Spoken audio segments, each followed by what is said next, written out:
Well, let me give you a little background about Gareth. Gareth is calling in. And where are you calling in from, Gareth? I'm calling in from Nashville, Tennessee. Nashville, Tennessee, on Halloween night. Are they celebrating there? Oh, absolutely. Any trick-or-treaters so far? None so far, but we're ready for them. Oh, good.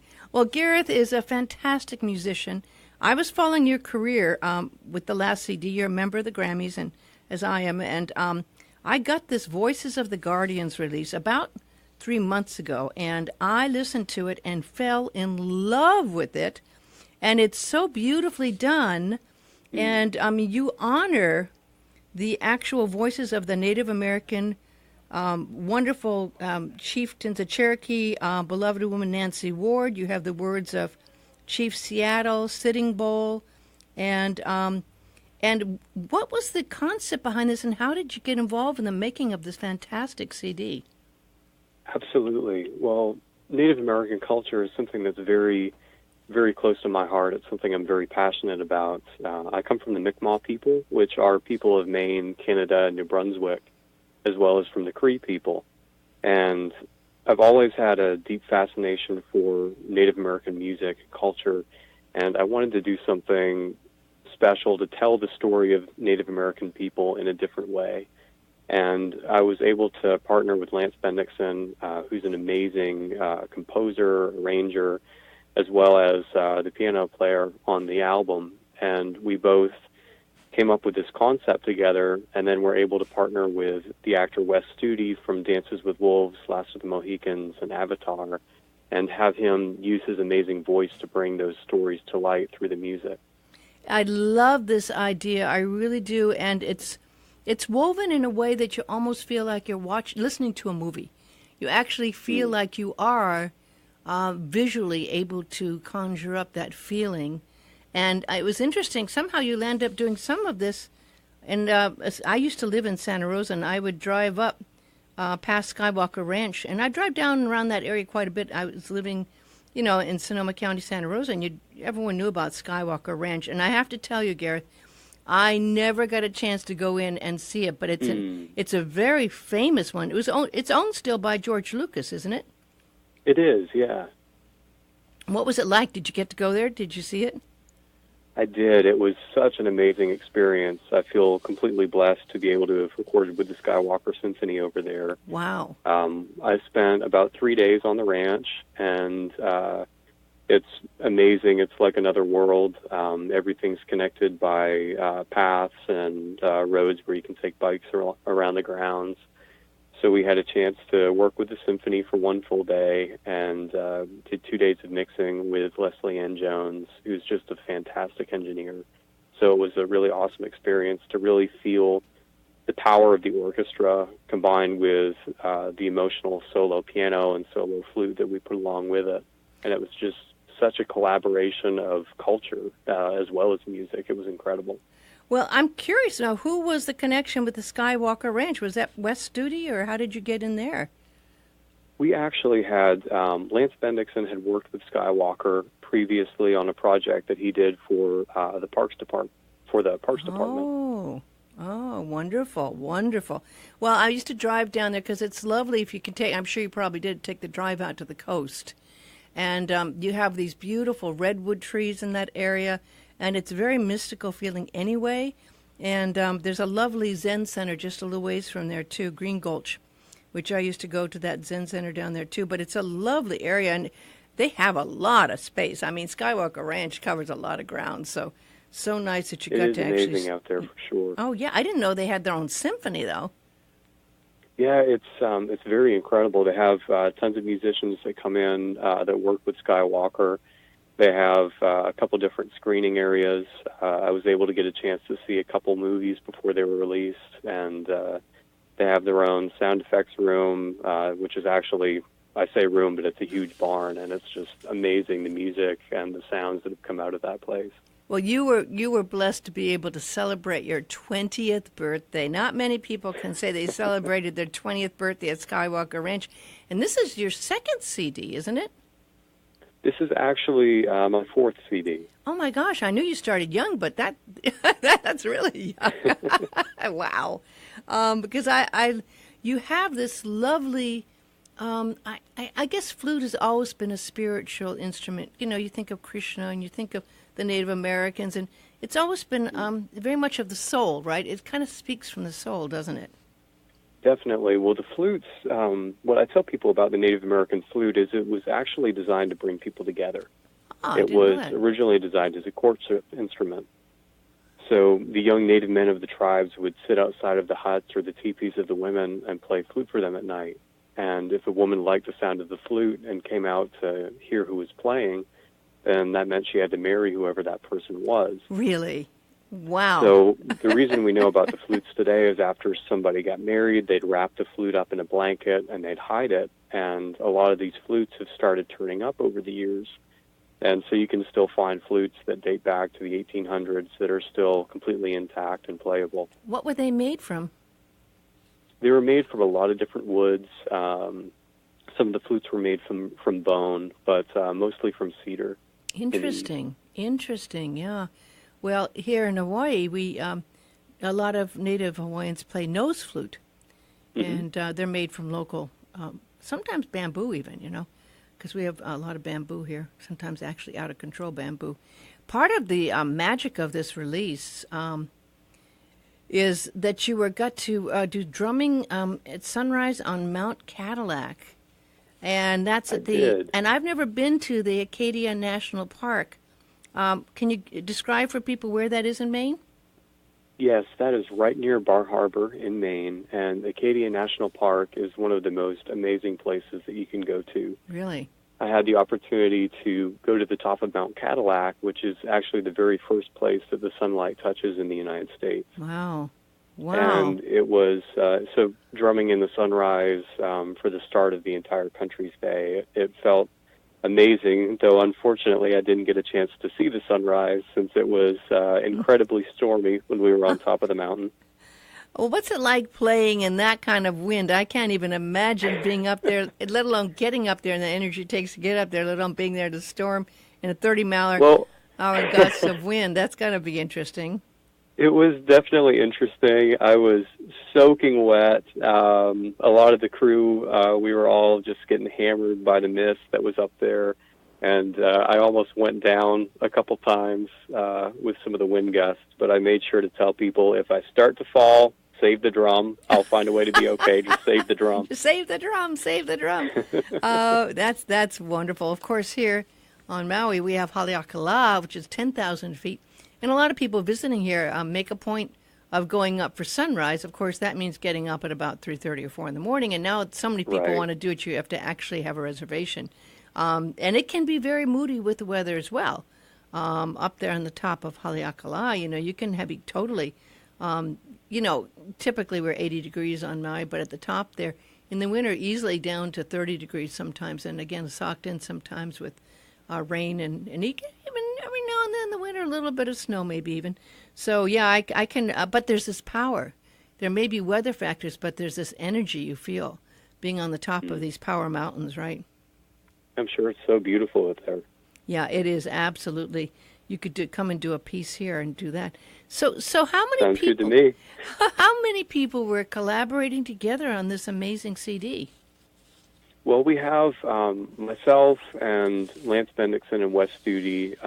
We're kind of the three soloists that we have on the album as far as the voice element, the flute element, the piano element. But we had well over 24 symphony players. We had a team of engineers that really worked incredibly hard for a lot of weeks with us, mixing, getting this project together.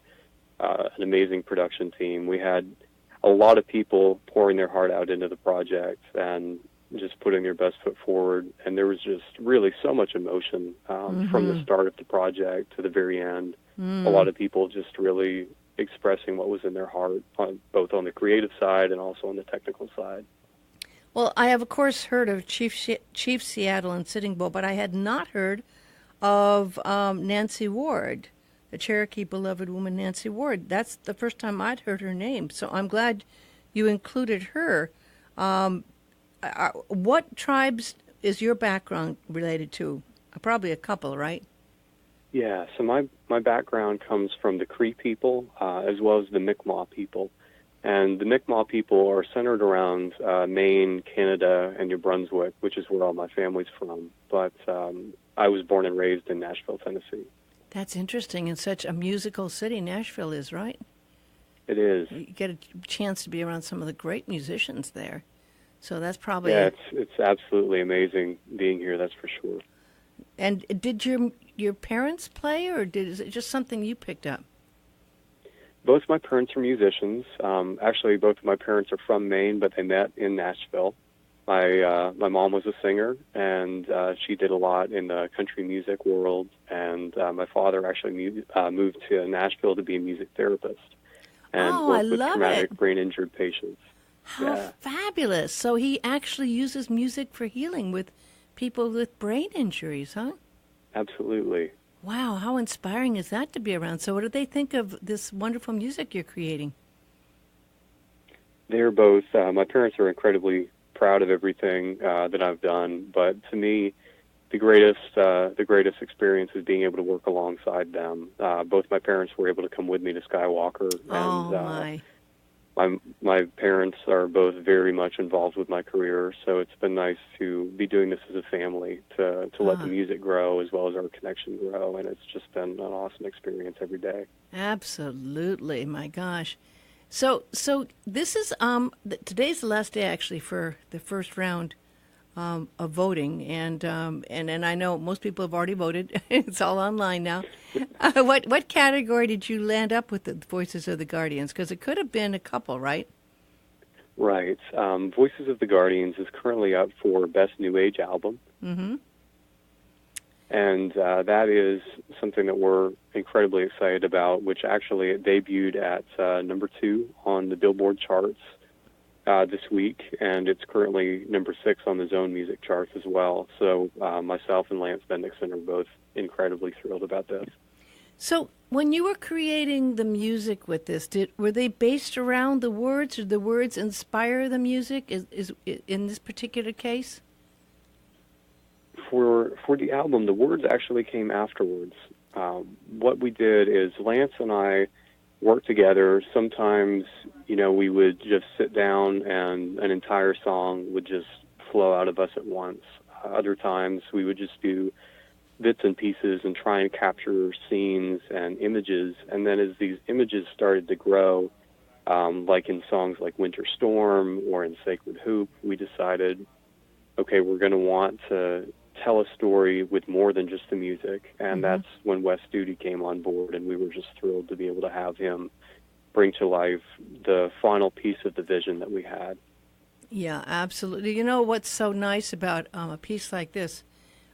It's something that will live forever, and it's a landmark piece. And when you get the wonderful people in places, particularly, being on that SkyWalker Ranch, together, this is something that is going to be a piece and a CD that you'll always cherish and share and learn. And I'm playing it on station in Sedona that I program and started, KUOS. And it seems so right for Sedona because, of course, in Sedona you have a lot of that Native American vibe is definitely a part of what people love about Sedona, as they say, the power spots. But that's because the Native Americans laid the foundation for that. I feel that, and I would like you to maybe speak to the fact that it seems like that the Native Americans have been really having a renaissance of appreciation by the rest of the world for their music, and there's been a new strength and energy that's built from the awards, etc., and for the work of people like you and others who are doing great work with the Native American music. It seems to really be strong right now. Am I right, or was it always that way? Absolutely, yeah. Native American music has really grown in the past few years, and for me, the reason that I see it growing is music is a way that we can tell a story in a way that everyone can understand it. It doesn't matter what language you speak, everybody can understand music, and to be able to promote the culture through different venues, whether it's through hip-hop music, pop music, rock music, or combining symphony with traditional music, like Lance and I are doing on Voices of the Guardians. I just really think that music is a way to tell the stories, to keep the culture alive in a way that nothing else ever could. Are there certain, I know there's a lot of chances for people to gather together and actually participate as there's different powwows and things that happen. Are there similar Native American concert events that you can attend? There are a number of Native American music events that they have at different locations across the United States and internationally.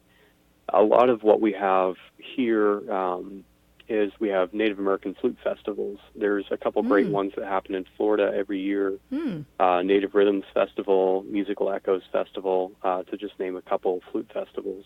Wonderful. But those areas are great, too, for people that want to come and experience Native American culture in addition to people that perform Native American music.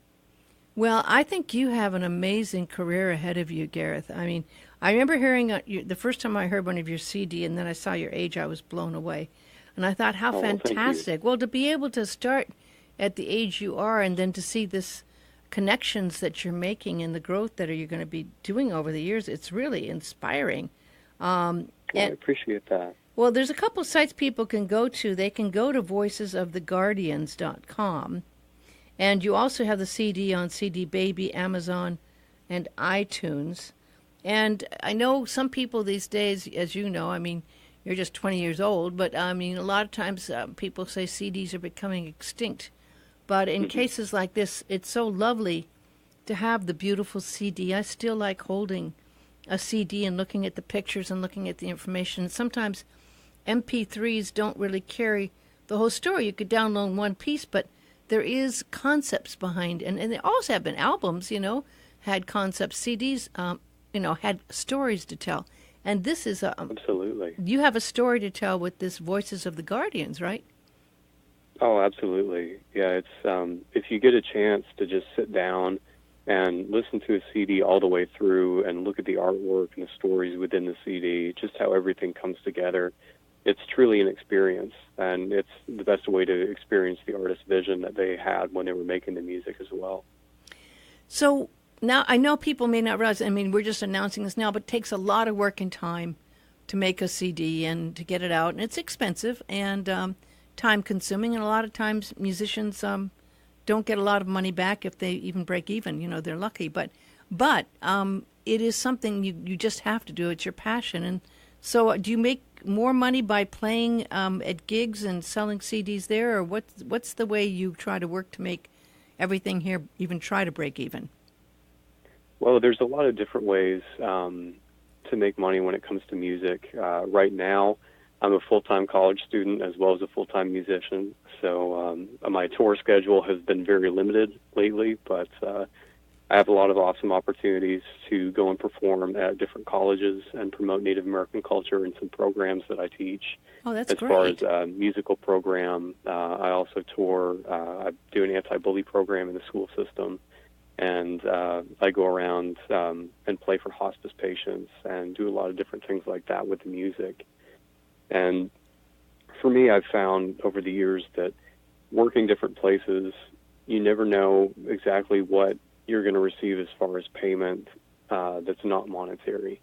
And there's certain experiences that every musician has that is just completely invaluable to help them. And I know one for me was I was performing at a Native American powwow near Nashville, and I had a woman come up to me, and she told me that she had heard me perform the year before, and when she had come to the powwow that day, she was determined to take her own life.